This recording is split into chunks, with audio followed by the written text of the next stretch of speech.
और 20 मई 2024 Heathrow airport London Boeing 777 का एक विमान जिसे सिंगापुर एयरलाइन ऑपरेट कर रही थी। रात के समय में ये प्लेन हीथ्रो एयरपोर्ट से उड़ान भरने की तैयारी करने लगा। 18 क्रू मेंबर्स के साथ 211 पैसेंजर्स प्लेन में सवार होने लगे। सफर काफी लंबा था, इसलिए खाने पीने की चीजों के साथ साथ प्लेन में फ्यूल भी भरा गया। इसके बाद फाइनली ये प्लेन धीरे धीरे रनवे पर रन करते हुए टेक ऑफ कर गया।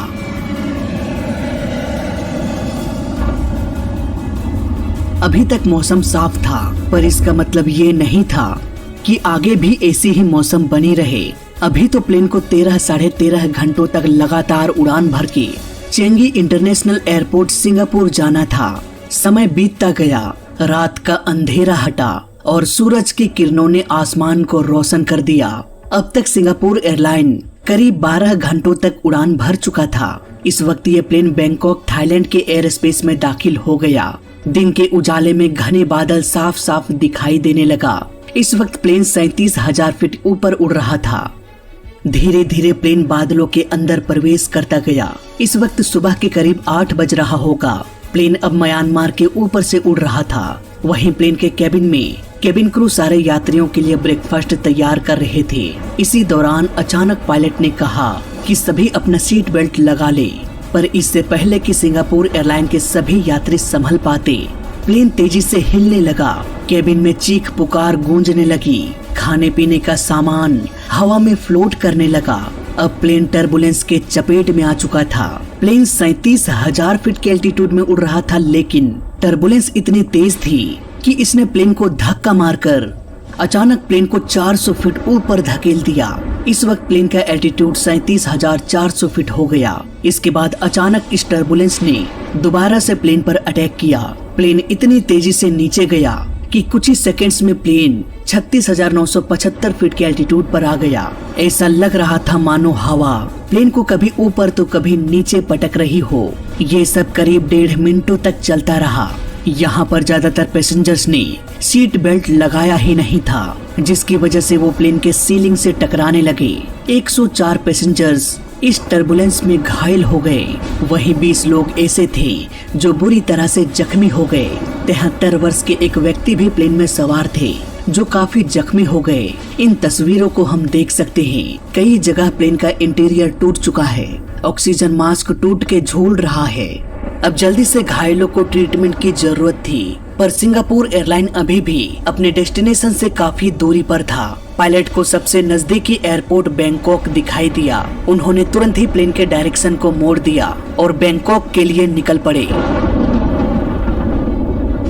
प्लेन बादलों को चीरते हुए महज 3 मिनट के अंदर ही 6,000 फीट नीचे आ गया। कैप्टन ने पूरी कहानी बैंकॉक एटीसी को सुनाया। इसके बाद एटीसी ने इमरजेंसी जारी कर दिया। एयरपोर्ट में एम्बुलेंस तैनात हो गए। अब प्लेन धीरे धीरे नीचे आता गया। लगातार गरजते बादलों के बीच सिंगापुर एयरलाइन उड़ता जा रहा था। धीरे धीरे रनवे से अलाइन होते हुए फाइनली ये टचडाउन कर गया।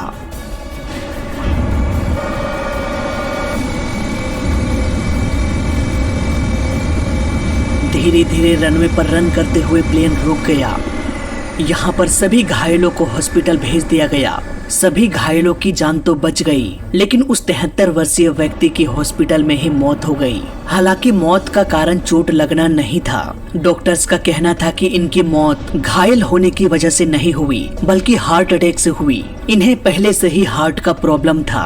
हो सकता है प्लेन में ऐसे सिचुएशन को देखकर वो काफी घबरा गए होंगे, जिससे उन्हें हार्ट अटैक हो गया होगा और उसकी मौत हो गई होगी। खैर, अगली सुबह सारे पैसेंजर्स को सिंगापुर एयरपोर्ट भेज दिया गया। नाउ हम थोड़ा टेक्निकल डिटेल्स की भी बात कर लेते हैं। ये सैटेलाइट से ली गई तस्वीर है जब ये हादसा हुआ। यहाँ पर्पल कलर का मतलब है कि भूल के भी प्लेन को उस एरिया में मत ले जाना।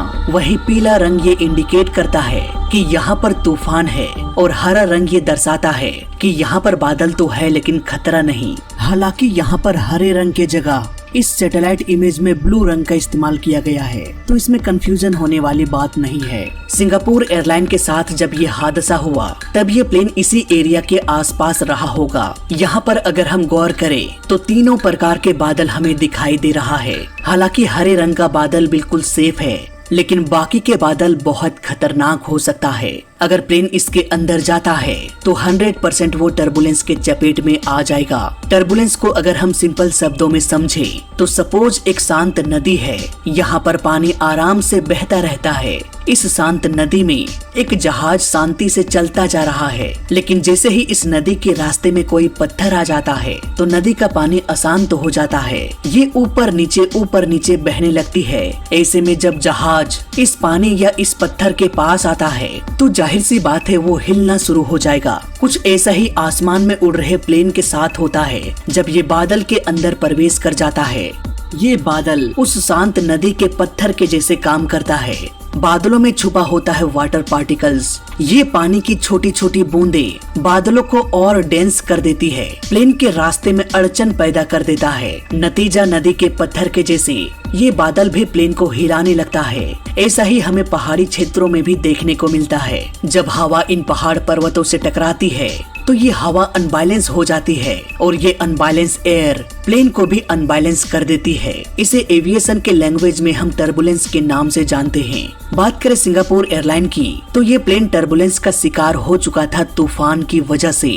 पर यहाँ पर सवाल ये आता है कि आखिर ये टर्बुलेंस कितना खतरनाक हो सकता है? क्या इतना खतरनाक कि प्लेन को 400 फीट ऊपर धकेल दे या फिर 400 फीट नीचे धकेल दे? क्या इतना खतरनाक हो सकता है कि प्लेन के इंटीरियर को भी डैमेज कर दे, यहाँ तक कि किसी इंसान की जान भी ले ले?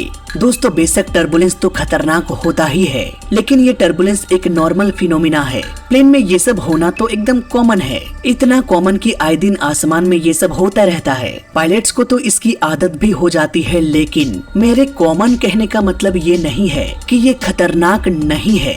ये कॉमन के साथ साथ बहुत डेंजर भी है। अब आप कहोगे कि भाई अगर ये इतना कॉमन है, अगर प्लेन्स में ये सब होता रहता है तो हमें देखने सुनने को क्यों नहीं मिलता? जरा सिंगापुर एयरलाइन की तरफ देखो, इस प्लेन का ये हाल हो गया, एक आदमी भी मर गया। ऐसा रोज रोज थोड़े होता है। दोस्तों, यहाँ पर आपका कहना बिल्कुल सही है, ऐसा आसमान में अक्सर होता रहता है, लेकिन सेफ्टी की वजह से कभी भी किसी की जान नहीं जाती, किसी तरह का नुकसान नहीं होता, जैसा कि सिंगापुर एयरलाइन के साथ हुआ। और अगर किसी की जान नहीं गया, कोई नुकसान नहीं हुआ, तो इस टर्बुलेंस की बात को कभी भी पब्लिक नहीं किया जाएगा। और अगर पब्लिक नहीं किया जाएगा तो ये न्यूज में आएगा नहीं, और न्यूज में अगर नहीं आएगा तो हम और आप जैसे लोग कैसे जान पाएंगे कि इस तरह का खतरनाक टर्बुलेंस अक्सर प्लेन के साथ होता रहता है? कभी भी नहीं जान पाएंगे। दोस्तों, हर प्लेन में एक नेविगेशन डिस्प्ले होता है जो रंगों की मदद से आने वाले तूफान की जानकारी पायलट को दे देता है। इसका वर्किंग सिस्टम बिल्कुल सिंपल है।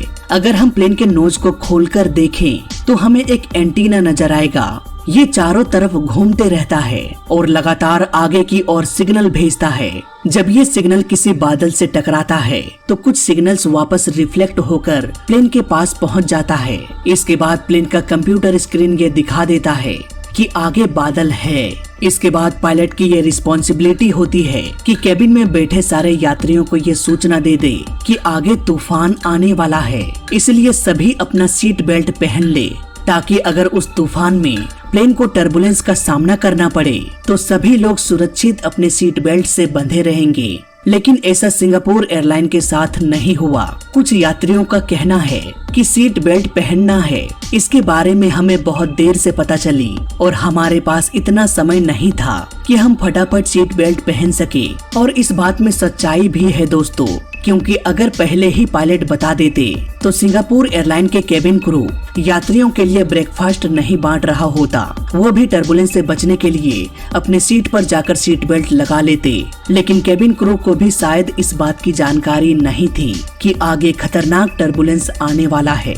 जब प्लेन टर्बुलेंस का शिकार हुआ तो बहुत सारे लोगों ने सीट बेल्ट नहीं लगाया था। केबिन क्रू ब्रेकफास्ट की तैयारी कर रहे थे और अचानक से प्लेन हिलने लगा। अब जाहिर सी बात है, यहाँ पर अगर कोई इंसान प्लेन के छत से टकराएगा, लगेज कंपार्टमेंट से टकराएगा, तो प्लेन का इंटीरियर तो डैमेज हो ही जाएगा। यहाँ पर मुझे लगता है कि पायलट की बहुत बड़ी लापरवाही है, जिसकी वजह से 104 लोग घायल हो गए और एक इंसान की मौत हो गई, भले ही उनकी मौत हार्ट अटैक से हुई हो। साफ साफ कहें तो टर्बुलेंस का होना कोई बड़ी बात नहीं है, बशर्ते टर्बुलेंस के दौरान सेफ्टी से खिलवाड़ न किया जाए। हालांकि इस पूरे वीडियो में मैंने जो बताया इन मुद्दों पर किसी भी न्यूज चैनल में डिस्कस नहीं होगा। डिस्कशन होगा तो इस बात पर कि प्लेन टर्बुलेंस का शिकार हो गया। ये सिंगापुर एयरलाइन है, ये कितना पुराना प्लेन है, इतने लोग घायल हो गए, इतने लोग मर गए, इन फिजूल बातों पर डिस्कशन किया जाता है। जबकि असल मुद्दा यहाँ पर टर्बुलेंस और उसके सेफ्टी को लेकर करना चाहिए, जो कि कभी किसी न्यूज चैनल पर हुआ नहीं। ये तो कभी भी असल मुद्दे पर बात करते नहीं, सिवाय लोगों को गुमराह करने की।